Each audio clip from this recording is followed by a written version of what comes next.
Сәлем қыздар, бүгін сіздерге суши жасап көрсетемін. Осы видеодағы заттардың барлығын дайындап аламыз. Сушиға міндетті түрде рисовый уксусты қолданамыз.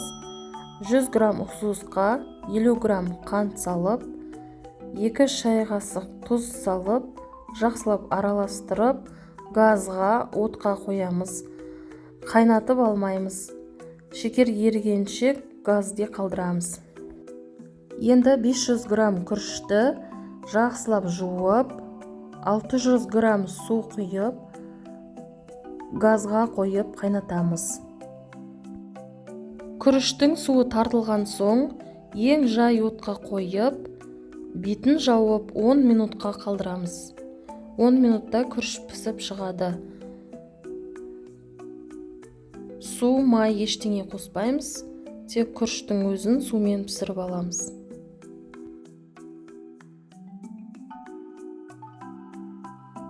Піскен күрішті суытып аламыз. Күріштің үстіне жаңағы уксусты қосып, жақсылап араластырып қоямыз.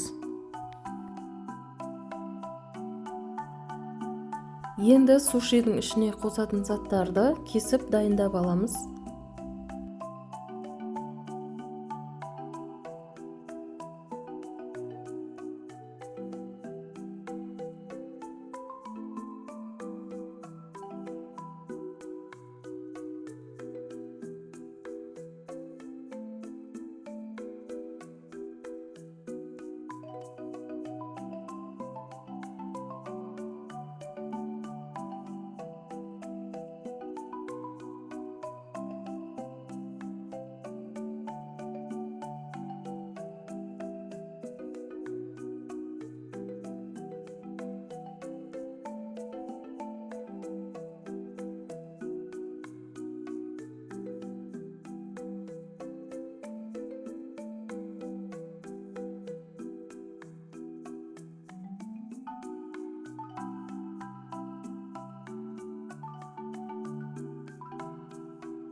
Енді жаңағы күрішті 120-140 граммнан бөліп аламыз.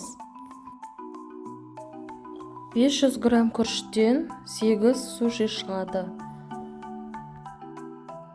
Азырақ жасайтын болсаңыздар, осы заттың барлығын 2-ге бөліп қосасыздар. Енді бумаганориді алып, ішіне күрішті саламыз. Күрішті жақсылап барлық жерінен жайып шығамыз. Одан кейін творожный сырды алып, творожный сырды мешокқа салып аласыздар. Осылай мен көрсеткендей қылып салып шығасыздар. Одан кейін огурцыйды және қызыл балықты қойып шығамыз. Енді сушиді ораймыз.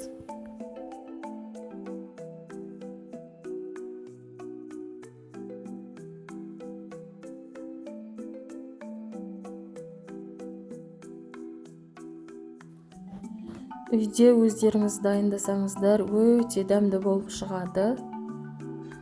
Осылай менің рецептіммен жасап көріңіздер. Түсінбеген жерлеріңіз болса, комментарийға сұрақтарыңызды қоя берсеңіздер болады.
Енді 2 жұмыртқаға азырақ су құйып, азғантай ұн саламыз.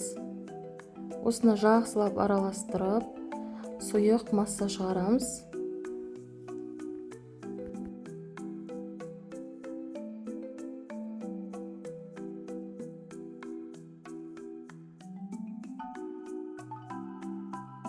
Енді сушиді жаңағы дайындаған жұмыртқаға барлық жерін батырып аламыз.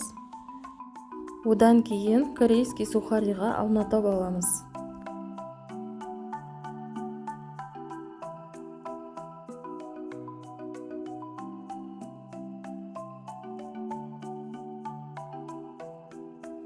Сушидің барлығын осылай қуырып аламыз.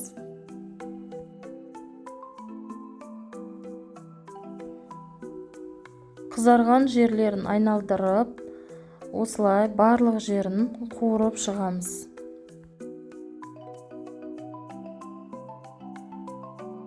Видеом сіздерге ұнаған болса, маған тіркеліп, лайк басып, комментарий жазып өтіңіздер. Я